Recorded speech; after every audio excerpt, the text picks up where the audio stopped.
Hey, everybody. Welcome back to Podcast Part 3, the Part 3 podcast. I am Sam Charrington. And I'm Will Morey. Back in the horror zone, where we're going to be a lot, honestly. There's a lot of horror movies that they just keep making sequels to. And this franchise that we're talking about this week is no exception. We are talking today about 1985's Day of the Dead, following up 1968's Night of the Living Dead and 1978's Dawn of the Dead. And this is the 80s of the Dead movie. It's definitely it always has been the redheaded stepchild, so to speak, if that term is appropriate anymore, of the George Romero zombie movies, because Night of the Living Dead is a classic. It's a landmark piece of 60s cinema, landmark piece of horror cinema, basically defined what we think of as zombies in horror movies today, right up to The Walking Dead and the stuff you see nowadays. And then 1978's Dawn of the Dead is that's the famous one. That's the one in the mall. Has the really gory Tom Savini effects. It's got a real comedic streak to it. Had the most famous remake. It's definitely the one that's imitated the most. And then there's Day of the Dead, which is in 1985, and it's definitely like the encapsulation of everything Romero is chewing on thematically, no pun intended, in Night of the Living Dead and Day of the Dead. And I've seen this movie a couple times, and this was Will's first time, and I was very nervous because I've been hyping it up as an underrated gem, and I was really worried that you were going to hate it, and I'd have to defend it, and we'd fight and cry, but... But no, I like this a lot. I don't know how I had sort of missed it. I think for a while the DVD had been out of print or something, and a lot of people told me it was boring, and I think it just kind of fell out of my radar.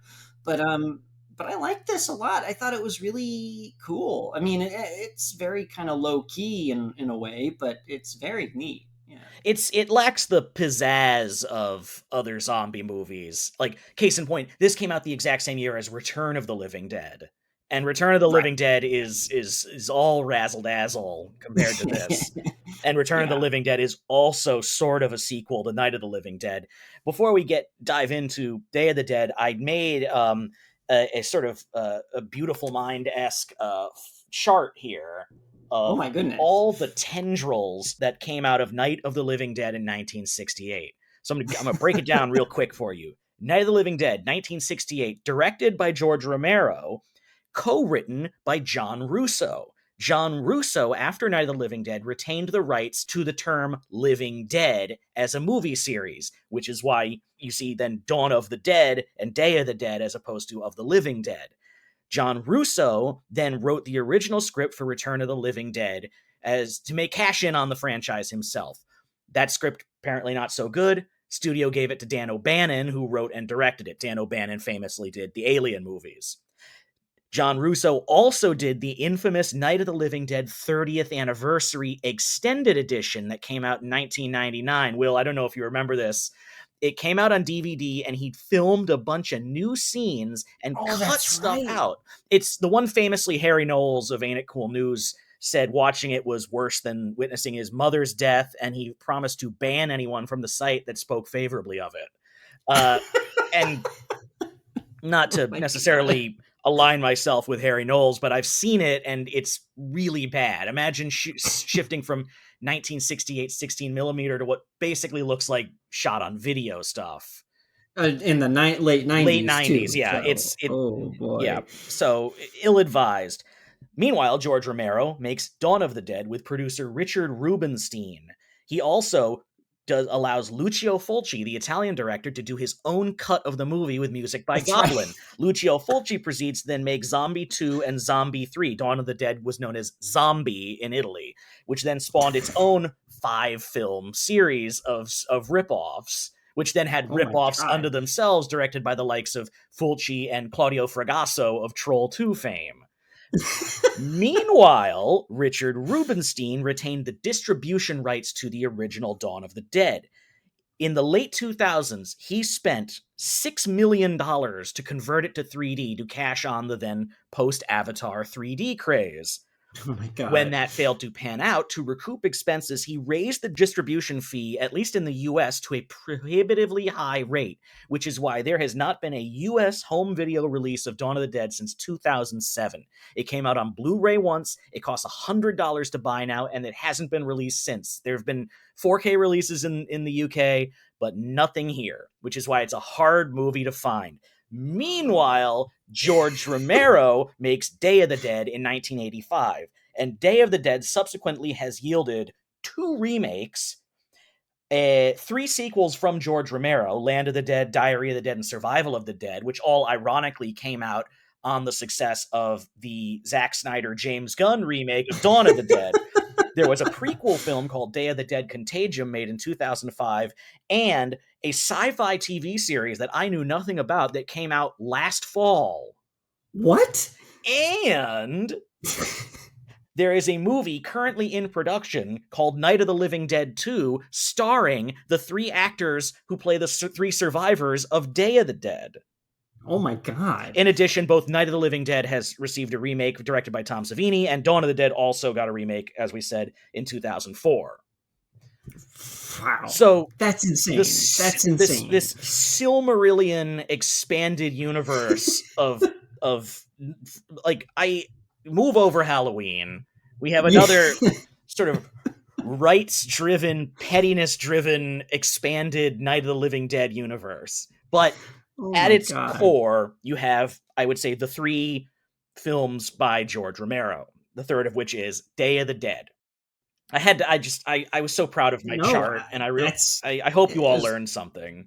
It's a very impressive chart. You should put that on our I'll put that on the Twitter. There. Yeah, no, and it's also why I think Day of the Dead has gotten a reappraisal in recent years, is because it's probably the most, well, Night of the Living Dead's in the public domain, so it has tons of home video releases, but it's also a very indie movie from 1968, and I think doesn't necessarily play the same way with new audiences. I think that movie's like still really intense to watch, especially in the context of the time it was being made.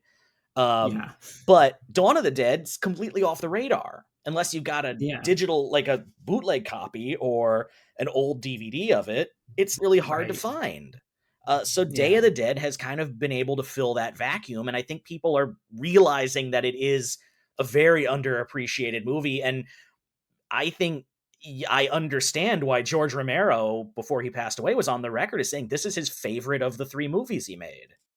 Well, because it's, as I was watching it, it reminded me a lot of the Mad Max movies, and not, in theme necessarily, but in that each Mad Max movies is sort of a distillation of a idea, and George Miller is very into telling a story as simply and as visually as possible, and with as much movement as possible. And with Romero, each of his zombie movies is sort of a distillation of ideas and themes that just they carry over. But they're not really sequels per se narratively, but it's more like a musician working through sort of different ideas. And I think, to me, it seems like Day of the Dead, it takes what Night of the Living Dead and what Dawn of the Dead were trying to do and really distills it into a solid core. I don't know if that makes any sense, but I think I'm gonna go on a limb and say that of the movies we've watched so far,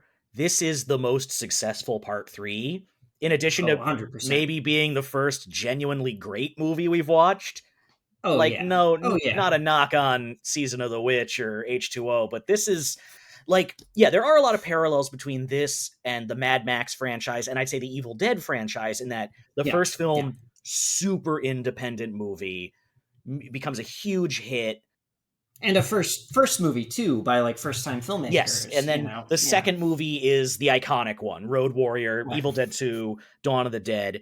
And then the third one is it's where it, I'd say in the case of Mad Max Beyond Thunderdome, they get out a little bit beyond their skis. It gets a little too broad, a little too big. Also, behind the scenes stuff kind of affected the production. Army of Darkness is it's the one that's not a horror movie. It's the fun one. Right. You know, I'd Yeah. say like Evil Dead is a masterpiece. Army of Darkness is the quotable one. And then in this Yeah. case, this one's just like, it definitely is the one that feels the most polished as a movie in terms of like design and certainly makeup effects. But it's, you know, I think it's the bleakest one. It's the least fun, maybe. Yeah. Yeah. I mean, it has a sense of humor, but it's like, it is bone dry. Oh yeah, yeah. And it's not like, because Dawn of the Dead is very silly, and like you have that sequence where like at the very end where the biker gang tears through the mall and starts like throwing pies in zombies' Yeah. faces and things like that. And You've got that. this doesn't have that. You've got the robot chicken music. Right. Yeah. This has none of that. This is No. like, Yeah. it's a deeply cynical movie, but kind of Yes. not cynical in the way people think. No. It's not about like, oh, society is breaking down. Oh, we're no different than the zombies or anything. It's a movie. Watching it this time, I was like, this is a movie about accepting change, basically moving on and letting go. Like the whole movie, like the movie starts with this dream sequence of Sarah, who's essentially our protagonist, like just going up to a calendar and crossing off a day, and then the zombies all come through the wall and grab her. And that calendar comes back as sort of like, it's kind of like the thing that she's using to latch onto to track the progression of time. Yeah, I mean, and it's, you know, living in this pandemic world, it hits a lot harder, I think, than maybe it did in '85, because we are living in just sort of like this, where day after day is just the same. Yeah, and it's just not. You know, you just, the only way to really mark the time is by checking days off a calendar. Yeah, it's interesting You know? because like Dawn of the Dead feels a lot more like the commentary on the 80s, but it Right. happens to have come out in 1978. With like, because if you'd made that movie in 1988, the mall theme would have like been way more resonant, because like malls Right. weren't real or only just beginning to be a thing. George Romero, he's always very coy about how intentional his like stuff is. Like he's always, you know, famously Dwayne Jones was an African American actor to playing a lead part in a horror movie in 1968, and playing it like he's the hero was a big deal. But George Romero was always like, oh no, he was just the best guy that showed up for the auditions. Oh no, Yeah. oh, the malls it's not meant to mean anything. It just seemed like a good set for a zombie movie. He's very winking. He's one of those directors that's always very fun to watch in interviews, because he's got his big Coke bottle glasses. And yeah, he always strikes me a lot like Wes Craven, just sort of very soft spoken and just sort of like, oh, you know, whatever. Yeah, he's, you know, it's similar to like David Lynch or one of those guys. Yeah, there's that great documentary, if you can find it, called Midnight Movies from the Margin to the Mainstream, where they talk about the 6 definitive midnight movies of the late 60s and 70s, and it's starts with Night of the Living Dead, then there's El Topo, Pink Flamingos, Rocky Horror Picture, and Eraserhead. Oh, and The Harder They Come. And they talk with all the directors, and they talk with Richard O'Brien, who wrote Rocky Horror Picture Show. It's a great documentary because all of the people that directed those movies are fabulously interesting people. Because you've got, in one documentary, you've got Jodorowsky, Romero, John Waters, and David Lynch all talking. Oh man, yeah, and it's incredible. And Roger Ebert is a big talking head in that one too. Yes, and oh god, I forget his name. The guy that created the Roxy on. Oh yeah, the guy who he was like a big financier of some of these movies. He built the Roxy on Sunset Strip as a answer to the Troubadour. Right. You know. Anyway, we're getting off track here, because this is a movie that has like stuff that makes you want to talk, you know? Yeah, I mean, it also is like about, I mean, it's kind of about so much, and just about exploitation, and who's exploiting who, and it's almost, and the weird thing is that it makes you care about the zombies in a way, in that they're like the most vulnerable members of this society that has been created, and the humans are just exploiting them for or for anything really, and people, the military people either view them as just strictly an enemy, and then the scientists just view them as science experiments. And you get the impression, and this is kind of an idea he carries into Land of the Dead, although it doesn't really kind of like get its due, that the zombies are starting to evolve and kind of become an actual species. But it doesn't really he doesn't really carry over that theme, but it's starting here. Well, it's But the zombies. Yeah, in this they might as well be.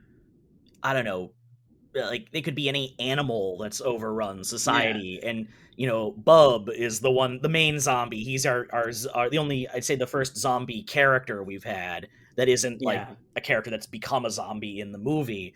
He's the one being trained by Frankenstein, by Dr. Logan, and a fantastic performance. The oh actor is yeah, Sherman Howard, and it's a very like Boris Karloff Frankenstein sort of performance. I'd say he's the only fundamentally innocent character in the movie, yeah, because he has no agenda and he has no malice until the end of the movie, where he actually wants revenge against Colonel Rhodes. And yeah, so like the thing I kept coming back to in this is that all of these characters, they're all in this bunker. It's a military outfit working with a group of scientists to try and find like a cure or some way to stop the zombies or control the zombies. And they're in Florida. They've been cut off from everyone. Their commanding officer has just died, so there's now this like complete lunatic Colonel Rhodes is in charge. Everyone is past the point of fuck it. So there's the scientists, the military guys, and then the helicopter pilot and the radio operator. right. Who are like living in a mobile They're home kind on of their own. independent contractors. Everyone talks about their contracts and who's going to pay them. Like, Yeah, but it just feels like everyone is in denial, and she says at the beginning, we're all collapsing. Everyone is just trying to cling to something to, yeah, like completely keep from falling apart. And it shows how they cling to that thing, sort of shows how they interact with everyone. Colonel Rhodes is clinging to the idea of like they're at war. It's not right. so much like military discipline, because his troops are all fucking drunk and abusive and vile racists. Yeah, But he's just like, we are at war. This is like, and then Dr. Logan is all about trying to tackle it through science. But as we see throughout the film, he's completely lost his marbles too. And then right. Sarah is just sort of like, she's kind of just clinging to the idea of like logic and common sense. Yeah, and trying to just make sense of what has happened and why it's Yeah. happening and how it's changing. Because she does mention several times throughout that she's noticing that the zombies are acting differently or doing something differently or doing there's a pattern the way that they attack or feed and things like that, and she's just trying to make sense of it all. Yeah. And uh, and in a Hollywood movie, I feel like, that sort of thing would then pay off in the third act. But this is a yeah, movie where ultimately the thesis statement is none of that matters anymore. You need to just let it go. Because yeah, ultimately the two guys, this movie doesn't have a character you can latch onto like Dwayne Jones or Ken Foree in the second movie. The right, closest you've got are McDermott, the radio guy, and John, the helicopter pilot. And both of yeah. them just, yeah, they're off in their mobile home drinking and not doing a thing to help anyone. But because they're right, they're just like, give up. We're going to go to an island and just get on with our lives because there's nothing else we can do at this point. And they're right in the end. Yeah, yeah. I mean, and that's sort of the thing. I mean, and I mean, it's been a very long time since I've seen Land of the Dead, but I remember it sort of doing stuff like that, where it's sort of like this is our lives now, and we have to just sort of figure out how to survive. Yeah, Land of the Dead just it's bogged down in its trying to say things about the Bush era, and the we Right, don't negotiate with terrorists is said a lot, and things like that. right. I mean, there's a lot to talk about and a lot to dig into, and it. As I was watching it, I mean, this is a first time watch for me, so it's harder to sort of pull it apart. But it felt like a really good novel, just sort of dripping with symbolism. You know what I mean? Like, Ultimately, a movie where the nihilists are the ones that are right. No one right. really wins, but the nihilists are right. And it's, when Sarah sort of realizes, okay, we just got to get the fuck out of Dodge, you know, she's that's the reason she survives. Yeah.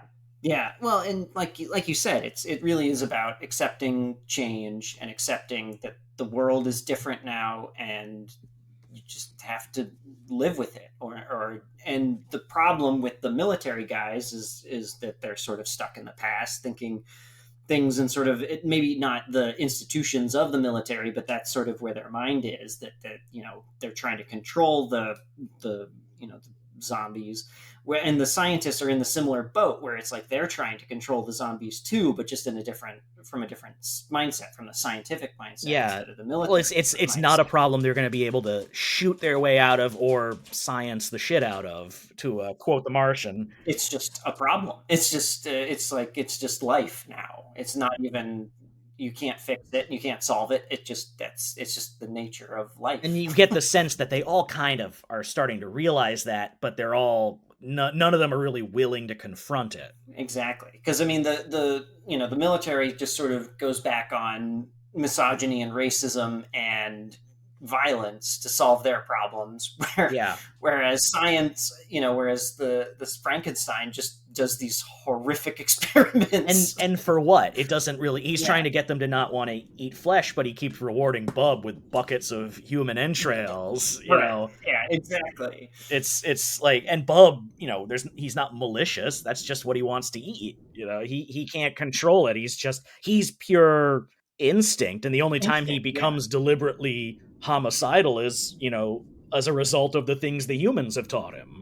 Yeah, exactly. But it's a great location too. The bunker and the salt mines. Yeah, and the elevator and stuff that goes up and Yeah. down, like it felt futuristic without it seemed like without them having to do anything. Yeah, it had that real 70s THX 1138 sort of claustrophobic, very Exactly. sterile environment. The fact that they have to get around everywhere via golf carts and stuff, it's just, Yeah. And then there's that great opening sequence that's I think they filmed in Fort Myers, Yeah. where it's just the abandoned city, and Right. And so since I had never seen this movie, the Gorillaz song M1A1 uh-huh. samples that opening with the guy. Oh. I can't remember his name, with him yelling "Hello!" Hello! That's what's his name? Her boyfriend. Yeah. Miguel, the guy who ends up gets his arm chopped off. But the funniest thing about that too is that hello stuff always reminded me of the opening of 28 Days Later. Yeah, and I don't think that's by accident. This is probably the first one of these zombie movies that's showing the city completely abandoned. Besides stuff like The Omega Man, which is, right. Also groovy 70s tastic. But yeah, and it's got some great moments, like the alligator sitting in the doorway of the bank, and Tongue Man, the tongue zombie with his jaw ripped out. That opening is just haunting, and it really kind of freaked me out in a lot of ways. It just so desolate and creepy and weird. It worked on me in a way that a lot of I don't find zombies particularly scary, but that actually sort of freaked me out. Yeah, the zombies in this are great. The makeup effects in this are absolutely fantastic. It's Savini too, but also it's Nicotero and Nicotero is there as well. Kurtzman, I think. Nicotero is one of the guys, one of the soldiers as well. He gets He gets bitten when Miguel gets bitten, and he gets shot in the head. Yeah, it's just every character is just sweaty and just on the verge of completely losing it. And it's like Dr. Logan is he's very rational. He's got sort of that Robert Picardo delivery where he's the doctor from Voyager, civility must be rewarded, but he's covered in blood every time he walks into the room. Yeah. Yeah. And what's so funny is how horrified everyone is by his experiments. Even the military guys who are just like, what the fuck are you doing? Yes, I'm not fucking saluting that thing.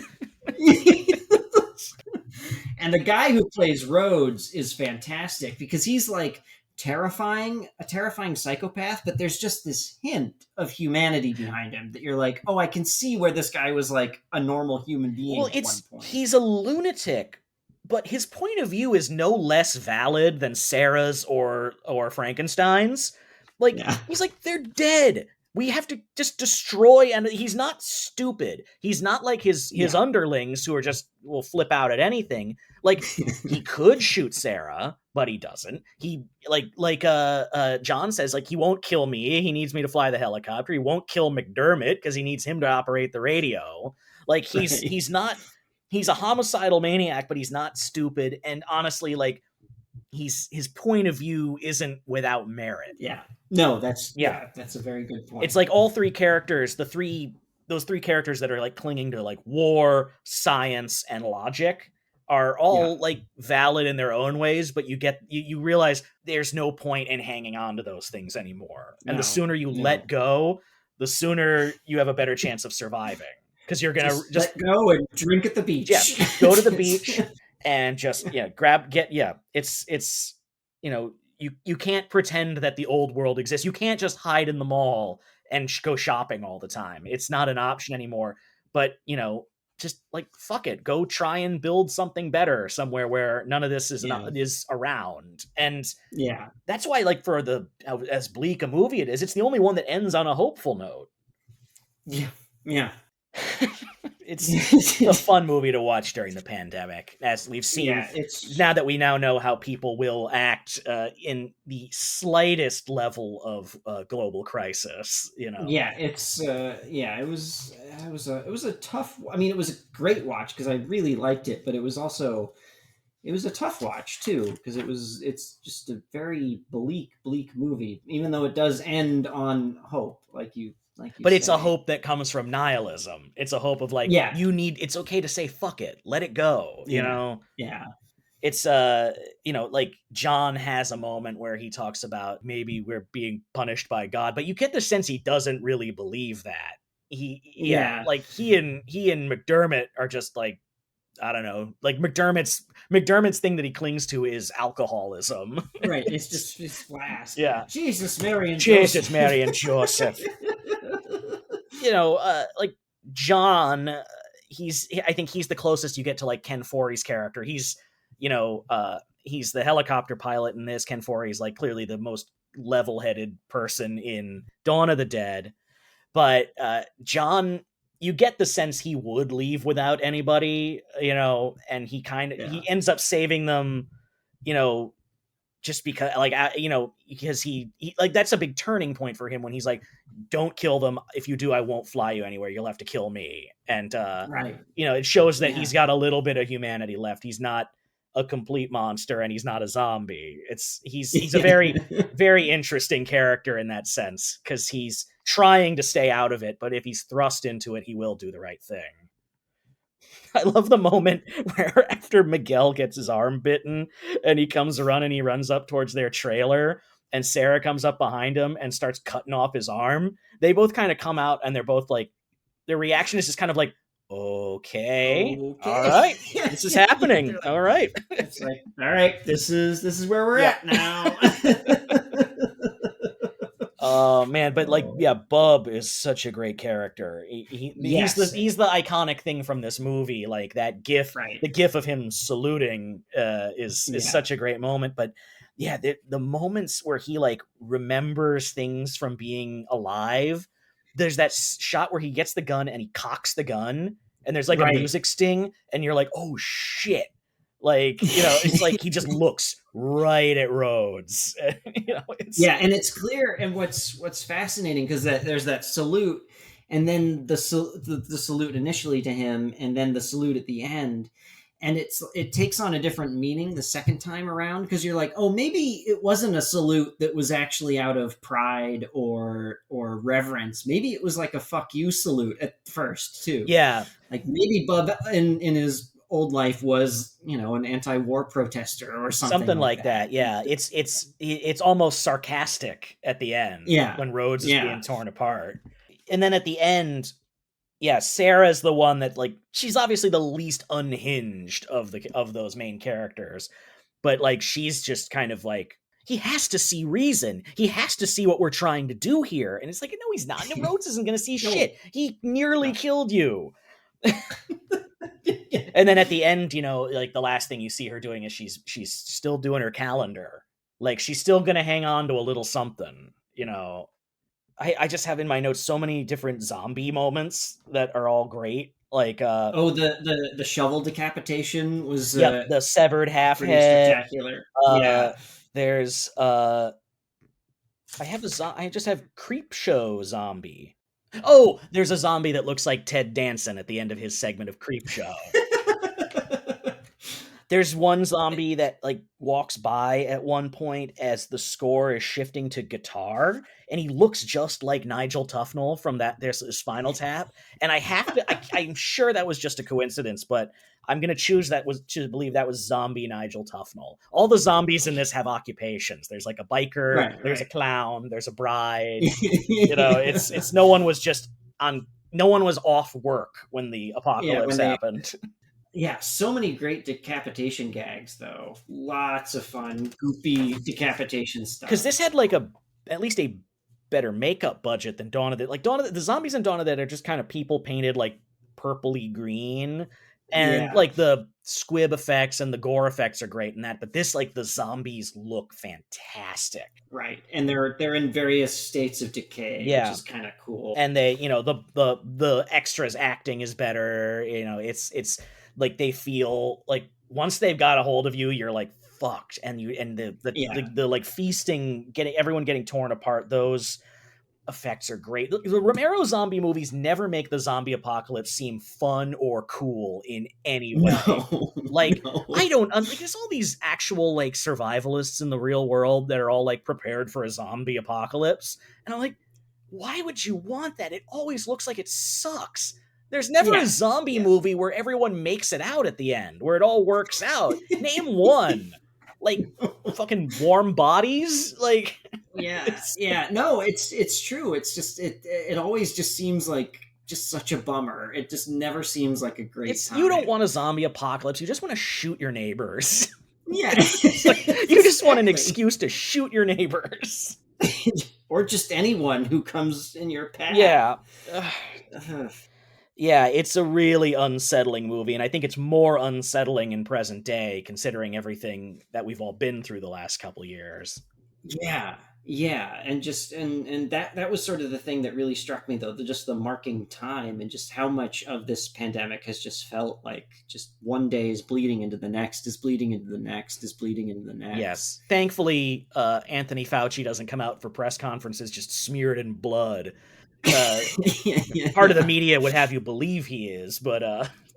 Yeah, it's he's just not covered in just viscera yeah, and like it's we're doing lots of important tests. yes. Yep, Oh. we civility must be rewarded. We've just got to pound logic into them. It's- oh, say hello to your Aunt Alicia. Jeez. Hello, Aunt Alicia. And what's the Stephen King book he has him look at? Oh, what is it? Is he? It's Salem's Lot, I think. It's Salem's Lot. Yeah, Yeah, it's yeah, not. yeah. It's like he's not going to read all of Salem's Lot. He doesn't have that kind of time. Even if he is a zombie, no one's ever. No one. It would be more ridiculous if it was It, because no one's ever actually read all of It. Have you ever seen the paperback of It at the store? It's a cube. I have read all of it. Of course you have. I forgot. I'm talking to you. You're like, Yeah, you know, you your know. Dark Tower's like light Stephen King for you. But yeah, this is like peak Romero. Like I think he'd just come off Creep Show when he did this. Yeah, I mean, how many movies had he made between Dawn of the Dead and this? Do you know off the top of your Off head? the Or top of my head, I know that he signed like a 3-picture deal with the company that produced this. It's United Film Distribution Company. It was a 3-picture deal, and they initially signed him to a deal specifically to make a Dawn of the Dead sequel, but he opted to make that third. So he made Night Riders and Creepshow Okay. first. That was 81 and 82, and then this was 85. Okay. So like those are the movies like between dawn and day, and then like between night and dawn, it's the Crazies. There's always Vanilla, Martin, underrated movie, Martin. Martin's a great He's movie. in this. He's the third scientist, the young guy with the mustache. Oh, that's yes, John Amplis. That was Martin. He gets sick. I was trying to put it. I was like, God, that guy looks familiar, and I could not put it together. Yeah, I think he only kind of did like these, and I think he's got a very small part in Dawn of the Dead. But yeah, Martin. Also, I don't think you can get that in the U.S. No, I don't think that's. I think a British distribution company put out 4Ks of that and Dawn of the Dead, but they're not U.S. region A. I think is the Blu-ray region for us. But yeah, and then after this, Romero did. What did he do after this? Because he didn't do Creepshow 2. Oh, he did Monkey Shines after this. Did he do? It was Tales from the Dark Side. Was that after this, or was that before? That was during this. He executive produced that from 83 to 88. After this, he did Monkey Shines, The Dark Half, and Bruiser, and then he did Land of the Dead in 2005. Because the Dawn of the Dead remake came out, and that kickstarted zombies again, like that and 28 Days Later. And then he did Land of the Dead, Diary of the Dead, and Survival of the Dead, which I've actually never seen. I didn't see Diary of the Dead or Survival of the Dead. You didn't watch Diary of the Dead with me? I don't think so.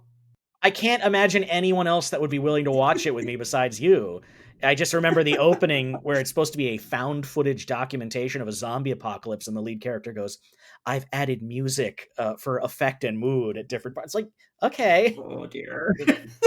Oh, dear. Did they do that at the beginning of Battle of Algiers? God.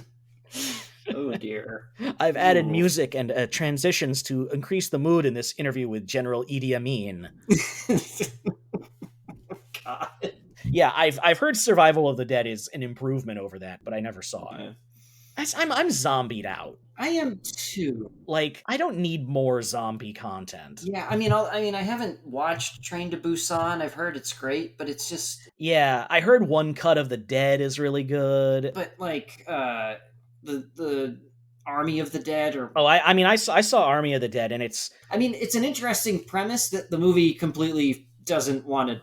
Well, I mean, that movie's setting up a lot of things it doesn't follow up on. Like, why are some of the zombies robots? You know, no. My biggest issue with Army of the Dead is that it doesn't lean into its premise enough. The same way, like Wonder Woman 84 doesn't need to have been set in the 80s. Army of the Dead doesn't do enough with the Vegas aspect. Right. Or the heist aspect. Yeah. It's like a zombie heist movie sounds like fun, and then yeah, zombies in Vegas. Apart from like the opening credits, you don't really like there's the king zombie, the sort of Conan the Barbarian looking zombie. That should have been an Elvis. Because, like, his bride looks like a showgirl or looks like Celine Dion or something. And that should have just been Elvis, an Elvis zombie. You only see one Elvis impersonator zombie in the whole movie, and it's in the opening credits. Yeah.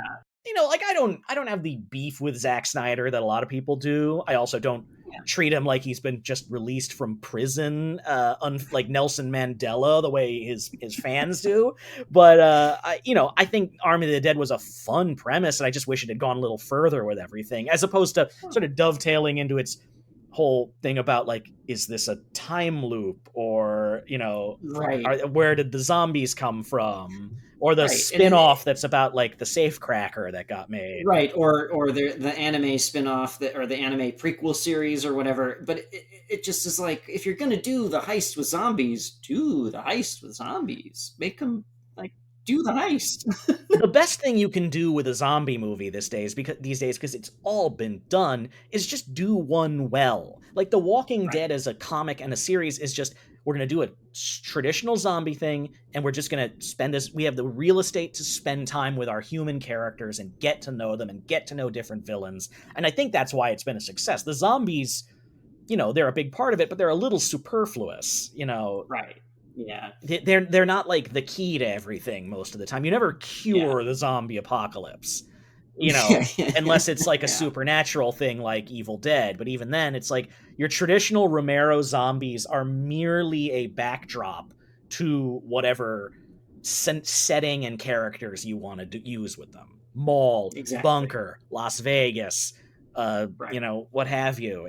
I think that's the thing. And I think Day of the Dead is maybe one of the best versions of that. And that's because this is the first time we've done a part 3 where like the core talent from prior movies has stuck around. You've got Romero from the first, and Romero and Savini from the second.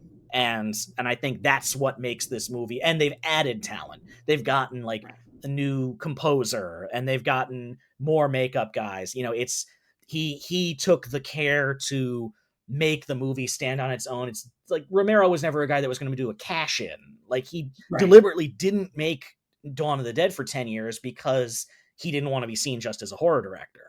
Yeah, it's always interesting when filmmakers, things like this, and like you were saying with Sam Raimi and George Miller, when they sort of revisit their classic things, and they're always sort of interrogating something about their premise or about the world that they've created, or trying to take their franchise in a different direction. Like the Evil Dead movies, Raimi said, like, well, there's the first one, which was a horror movie because they knew like a horror movie can get distribution. Like we can make money off of this. Evil Dead 2 was where we want to do it, but now I have the freedom to do everything I couldn't do with the first one and make it more comedic. Do the slapstick Three Stooges horror I've always wanted to do. And then the third one was, we're not going to do a horror movie at all. It's a fantasy adventure. It's my Ray Harryhausen movie. Right. The Alien franchise, I'd say, is in a different way similar in that there's a huge gap of time between the first 4 movies in that series, and they're all done. Like, it's the producers are the constant, and it's a different director bringing their sort of their mustard to the whole thing, for better or worse, depending on how you feel.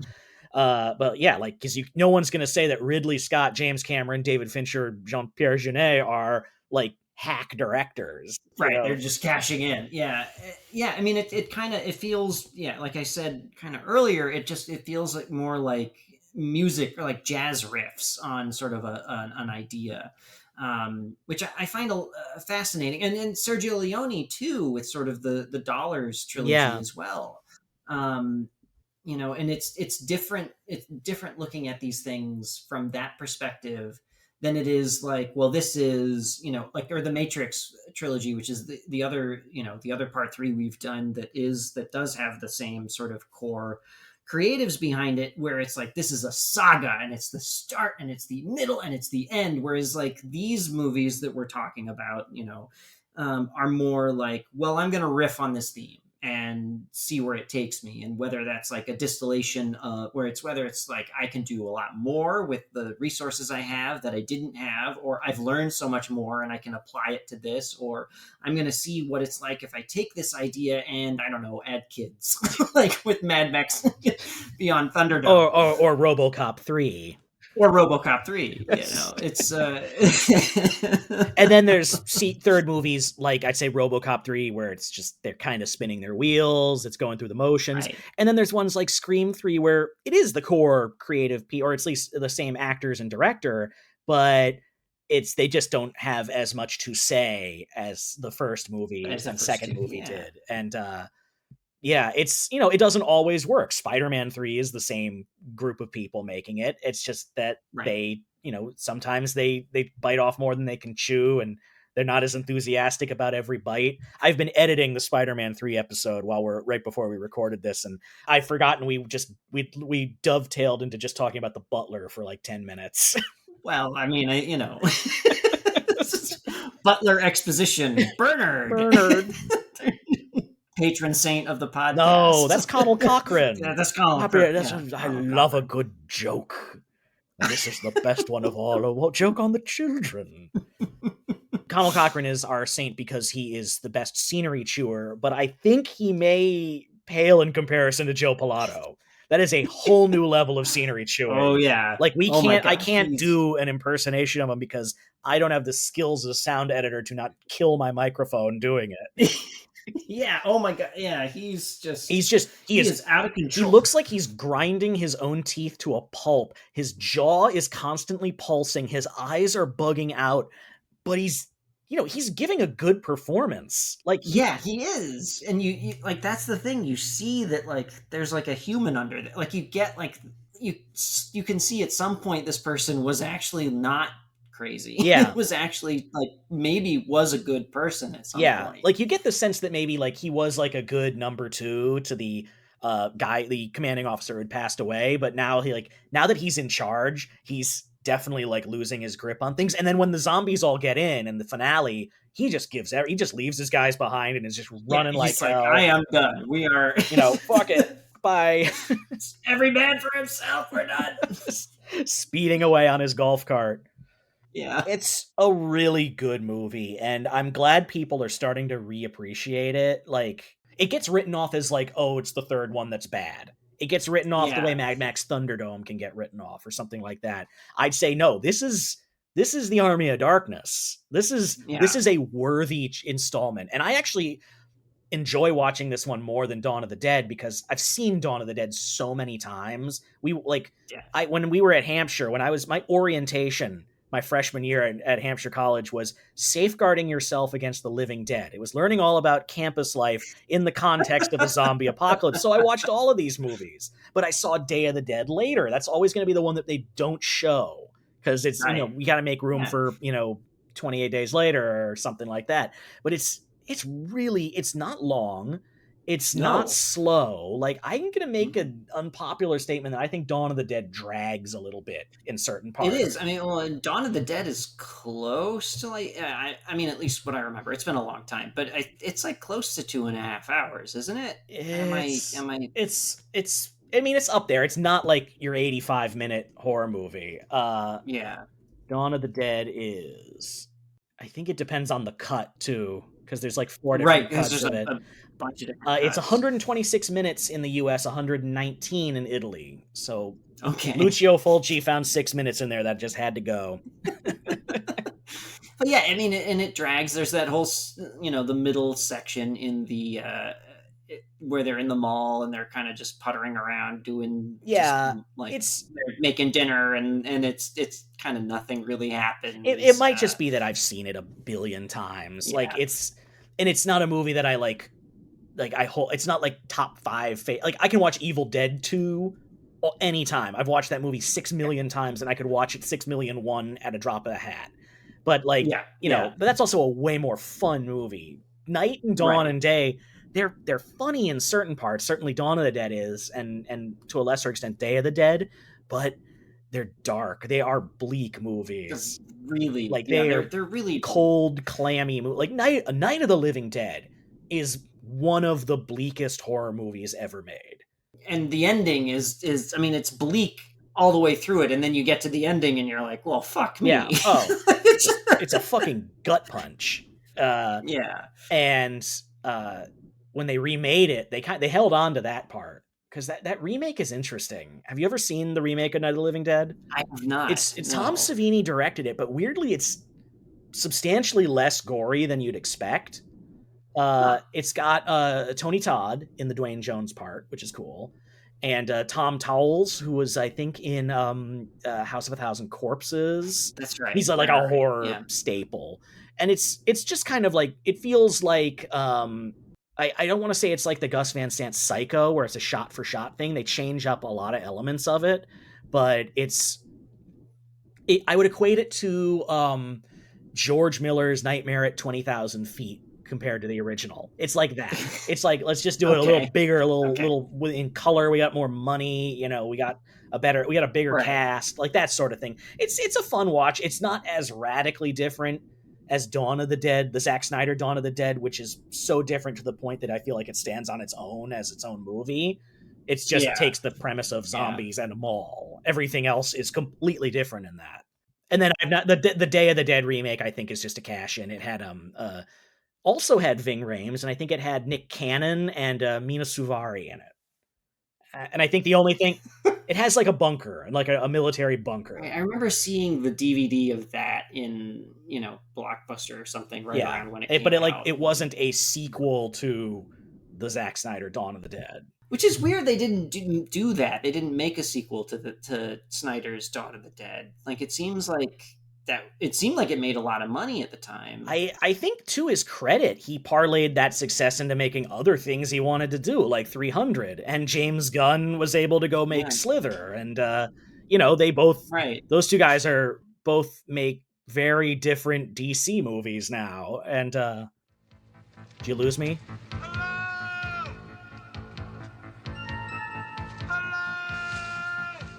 All right. Sorry, folks. Technical difficulties. As I say that, like there's a live audience. Like, what the fuck am I doing? But yeah. So, Will, I think we both agree this is a rock solid third movie, conclusion of a trilogy. Obviously, they did keep going with it, but way later on. Like like we were saying, you can keep telling zombie stories. None of these, like this doesn't continue.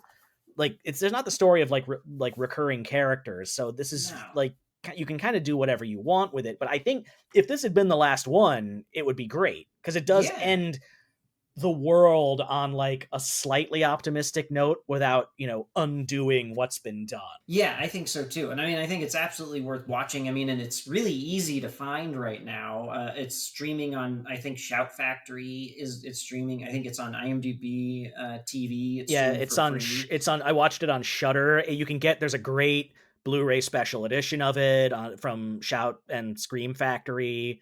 Like I guess like Night of the Living Dead has a bajillion DVD versions, and you can get the Criterion one now and be done with it. But yeah, like this one's out there, and I really recommend checking it out. If you're a zombie fan, if you're a Dawn of the Dead fan, and you haven't seen this one yet, it's absolutely worth your time.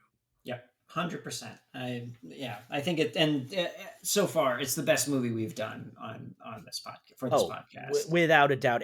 It would be. I recommend watch Night of the Living Dead and Dawn of the Dead, and then do a double feature of Day of the Dead and Return of the Living Dead, and get tonal whiplash. Yeah, because Return of the Dead is such a fun. Oh yeah, Return of the Living Dead is fantastic. It's so good, but as it is like night and day from this movie. Yeah. No pun intended. Yeah.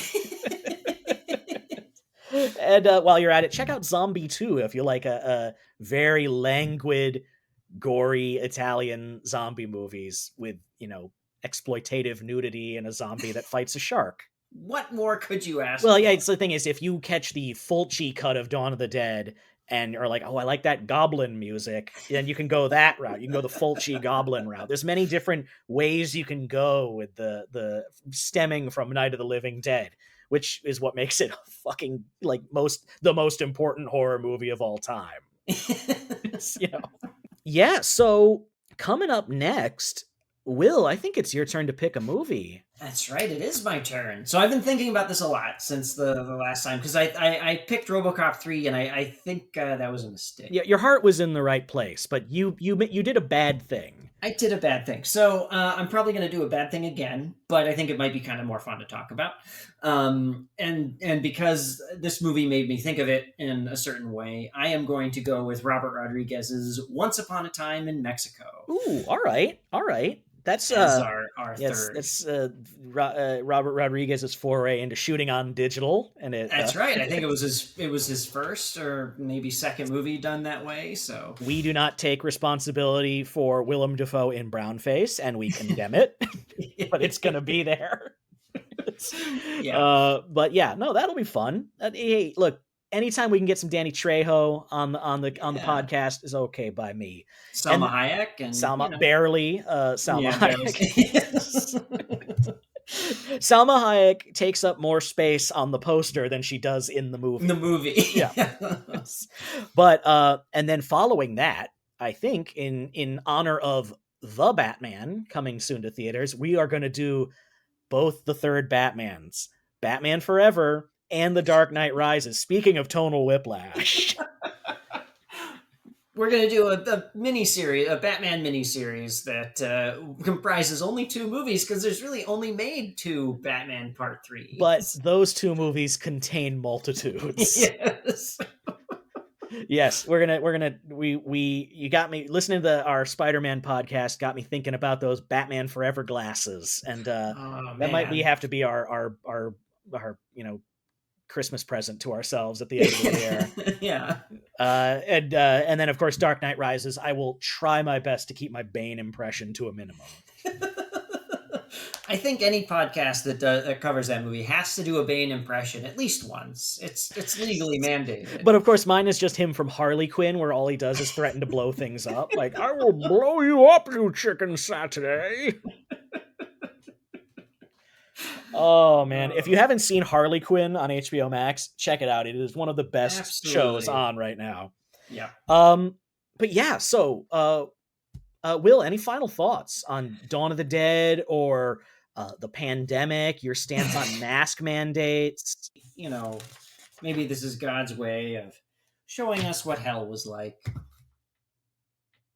That's from the movie. I know, but when there's no more room in hell, the dead will walk the earth. So it's a much better line, but that's that's line. Not from the movie we watched for this episode. No. This one, the line would be just "Hell is other people." Yeah, exactly. Oh my goodness. Well, Will, this was a delight. I can't tell you how nice it is to watch a good movie once in a while. I rarely do it, much to my own peril. And I'm looking forward next week to talking about an okay movie. Yeah. Another one that I would say is super cheap movie, then the really famous movie, and then the one that's like an interesting mess.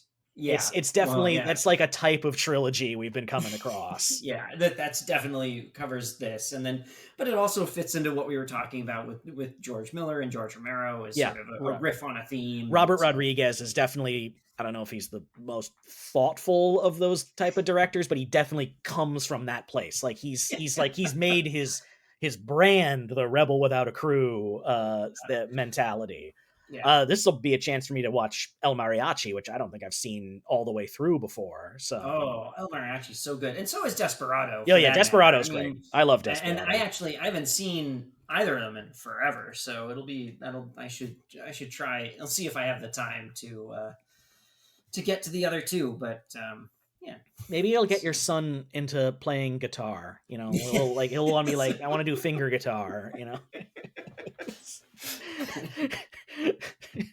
Showing him these like horrifically violent R-rated movies. Katie is just like, Will, he will not stop listening to Los Lobos. I cannot stand it. I'm leaving you unless you get him onto a new soundtrack.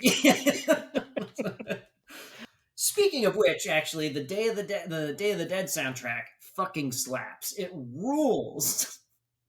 I mean, it's very oppressive, but it's good except when it's not. Like at the very beginning, I just have in my notes Miami Vice music, like all the helicopter shots, and it's just like I'm